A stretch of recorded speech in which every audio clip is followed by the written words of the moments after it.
Welcome to the Comics Course, a podcast offering by Miskatonic University's remote education program offering Literature 209, Graphical Literature and Society and History. I am your Professor Hamby, accompanied by my TA, Rowan. Say hello, Rowan. Hello, Rowan. If you have comments or questions, I'm on Twitter as Prof. Hamby. That is PROFHAMBY. Let's get class started. Class is in session. Welcome back to the podcast. Now, we are going to do The Sound of Her Wings, and hopefully this will be a fairly short episode. I will admit I have kind of put off doing this episode because it deals with issues of mortality, which is not really the headspace for talking about that I've been in lately. And is kind of a coward's way out in that regard.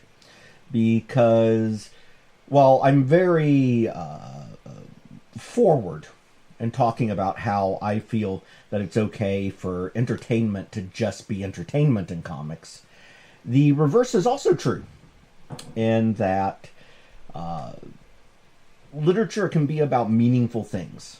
And when we talk about issues like mortality and death, literature and art in general can be ways that we learn how to cope with these ideas in our daily life, rather than simply feeling the oppressive miasma of the cosmos weighing down on us, making the universe feel unbearable and overwhelming constantly. Not to say it's usually not overbearing and unbearable, but sometimes art can give us a little bit of respite from that, right? So, The Sound of Her Wings. Now, I have been referring to this as the end of Preludes and Nocturnes, which I was pretty confident was, but in looking at some material, I've been informed that it's actually the opening of The Doll's House.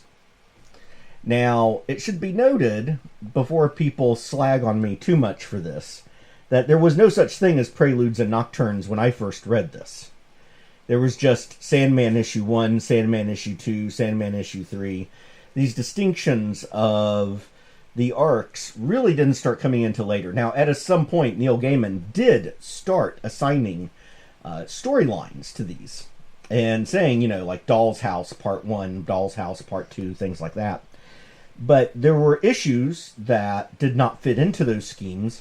And therefore, when the trade paperbacks were created, some stuff just got shoved wherever it made sense at the time. And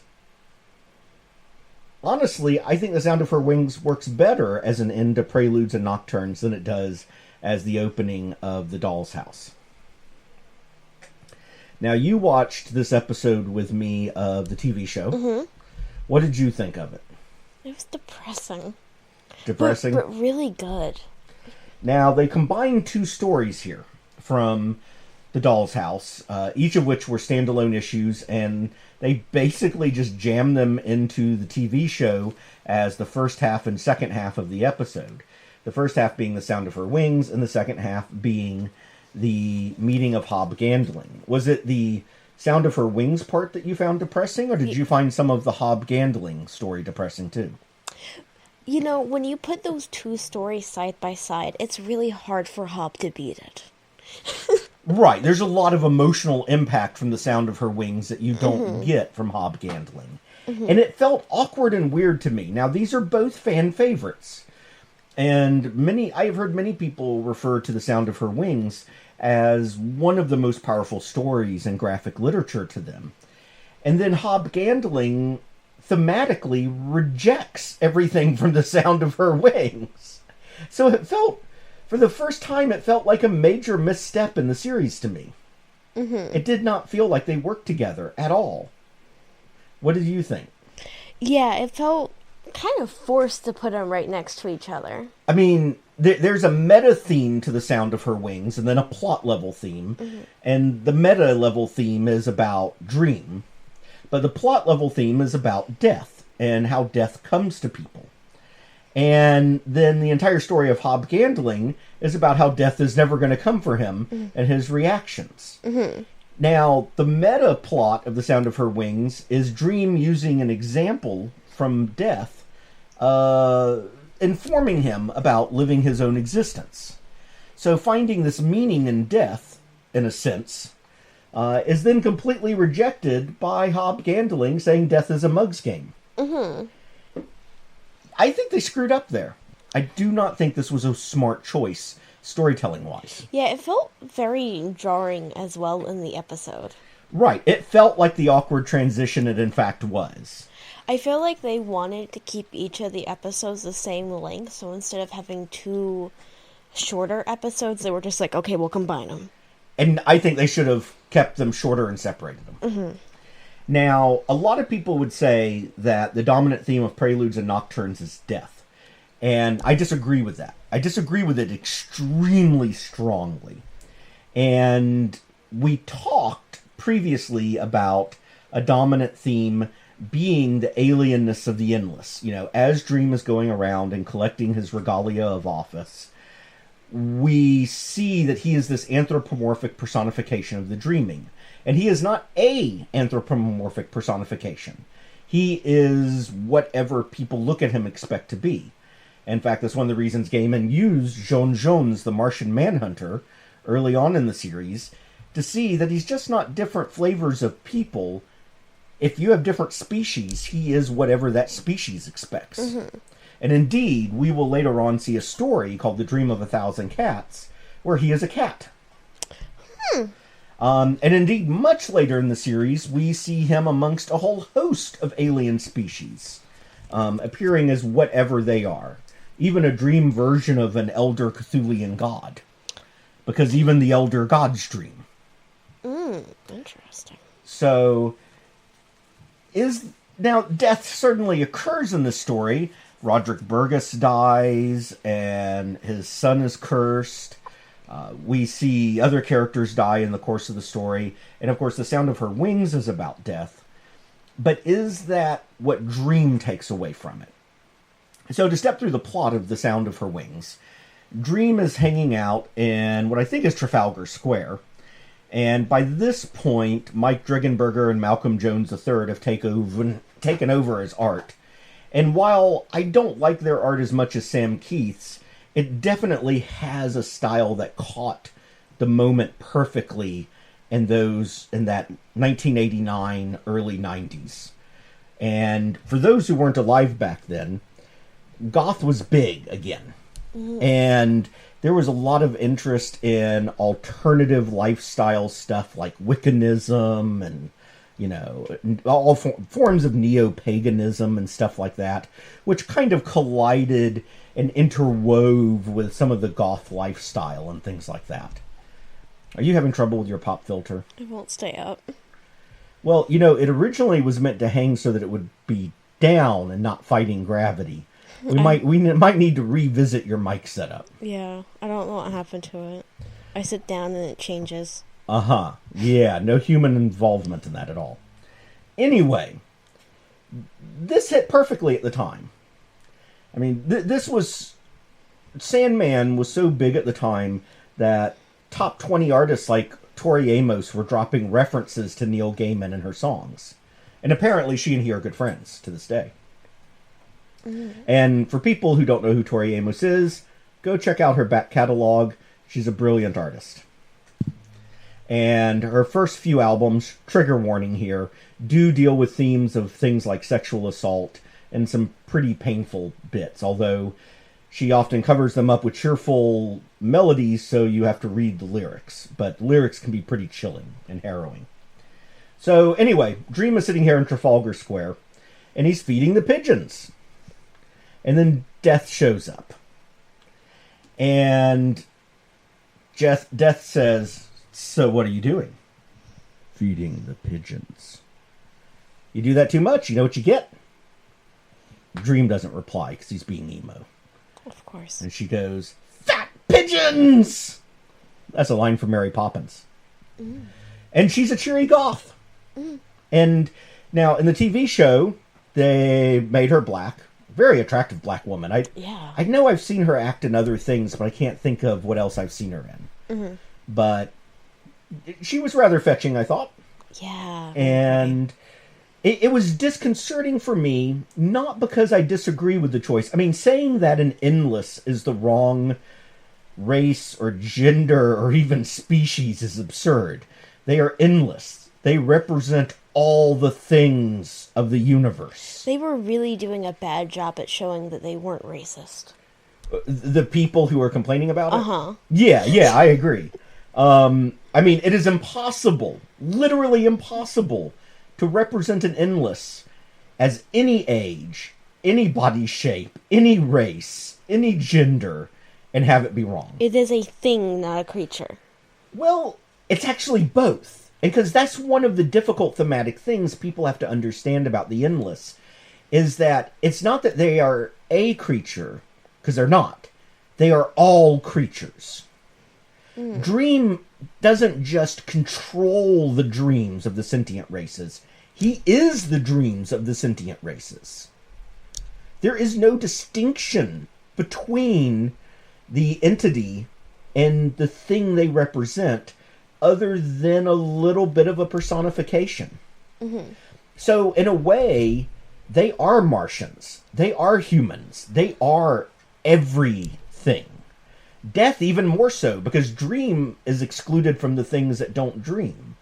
Death is all things who live and die. I mean, even freaking bacteria.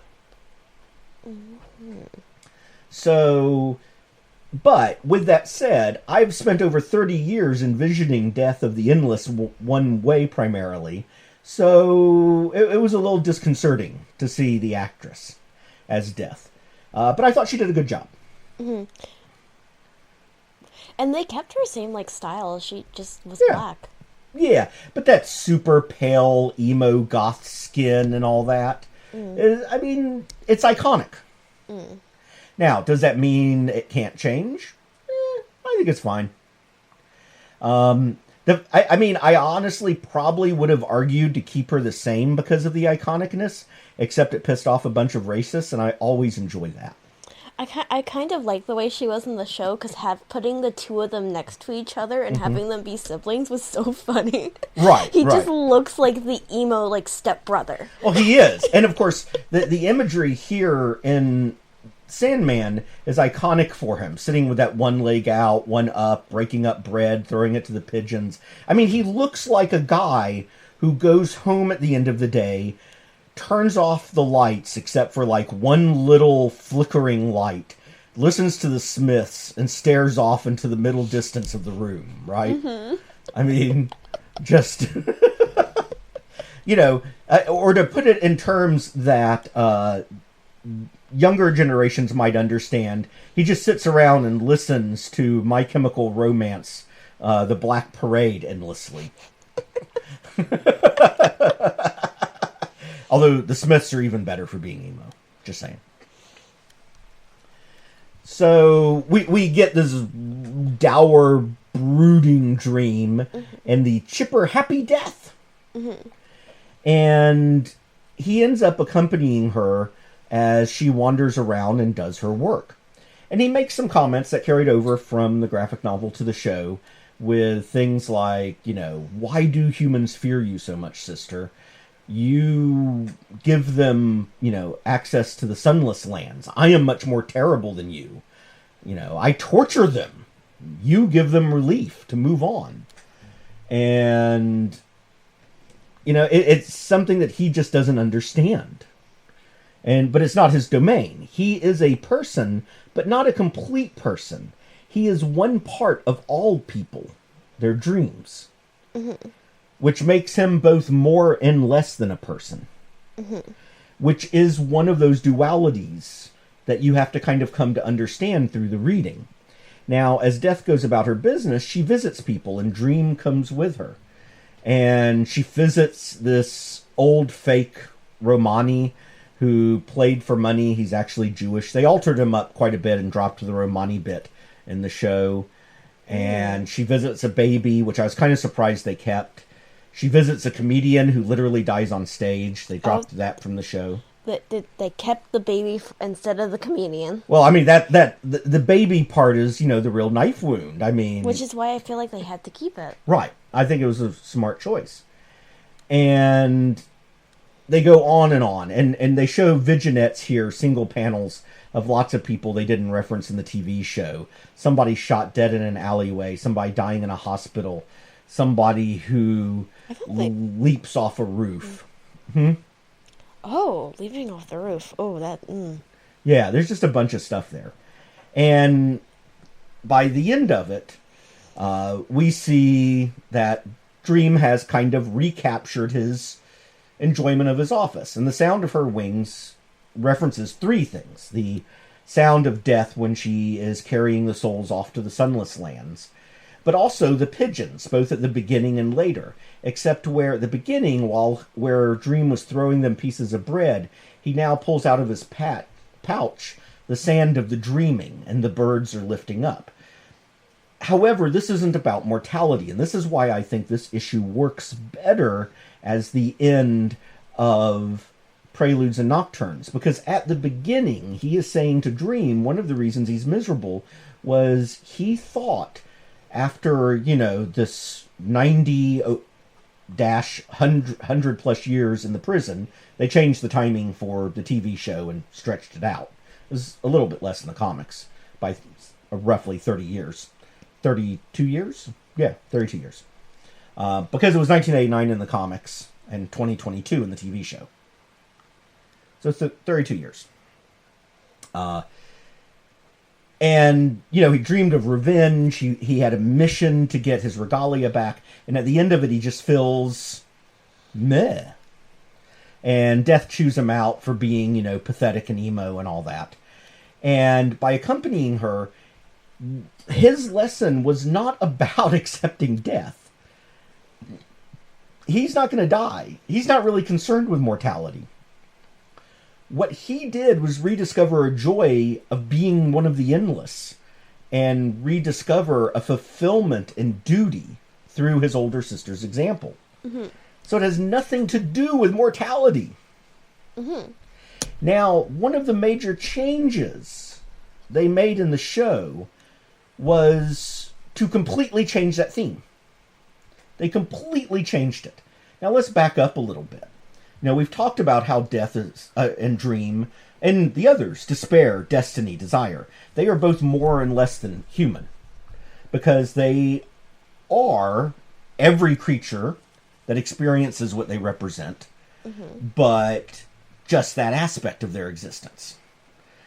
Now, you notice the higher up the chain you get of the endless, the more powerful they are, the more of aspects of mortal existence they get. Death is the eldest. All things die. Actually, I don't think she's the eldest. I think Destiny is the eldest. We haven't talked about him yet. But Destiny is all moments of creatures' lives. Death is their death, which their whole lives lead up to. And then Dream is next after that. And then the others come under him because they experience even less. And we see Dream's, the humanity of an endless, even up to this point in the series. He loved Nada. And because he was jilted and enraged, he has put her in hell for 10,000 years. He's such a nice guy. Well, he's obviously not a nice guy. But is a guy. I mean, that's a very human sort of emotion. Right? Mm-hmm. He experienced the desire for revenge, for boredom. He has many human emotions in the course of all this.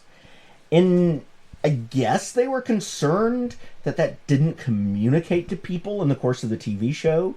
So the theme of the comic, which is him re-embracing his nature as Dream of the Endless after being in this, prison for a century.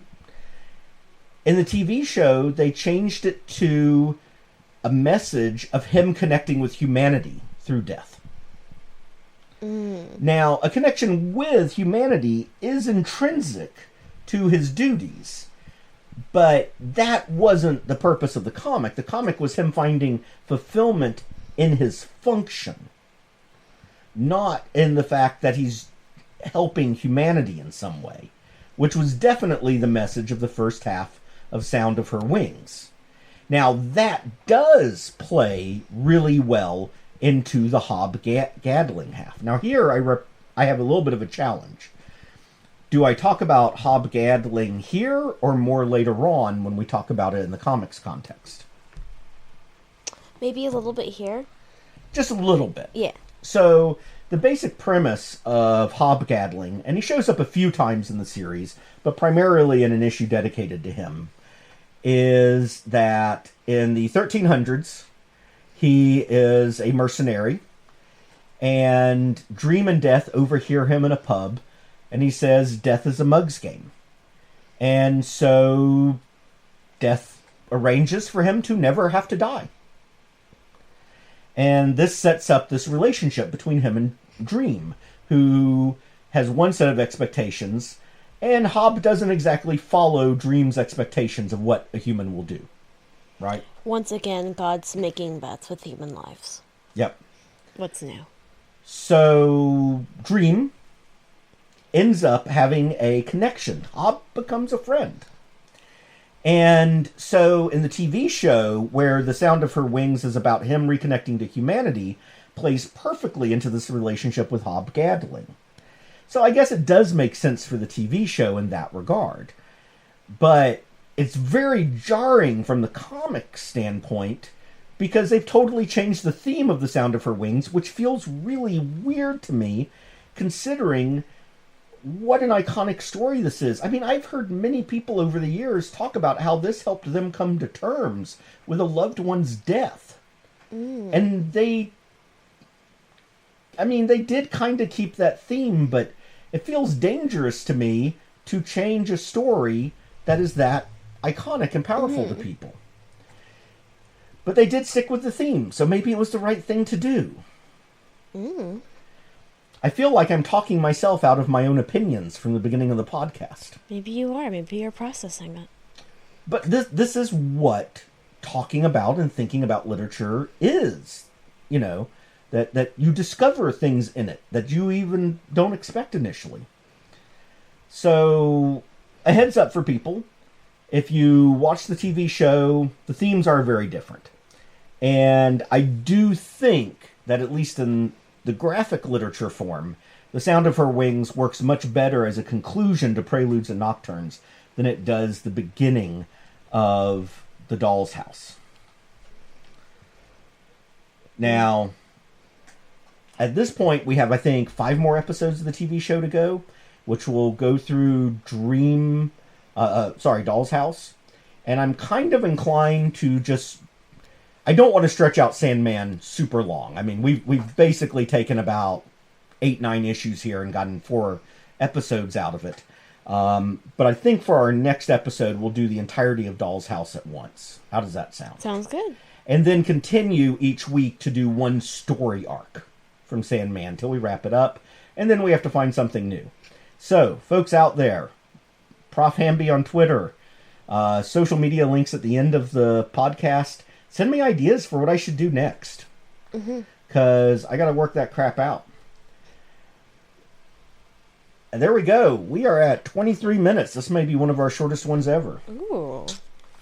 So, this episode is out late. We apologize for that. You're not even wearing your headphones. Oops.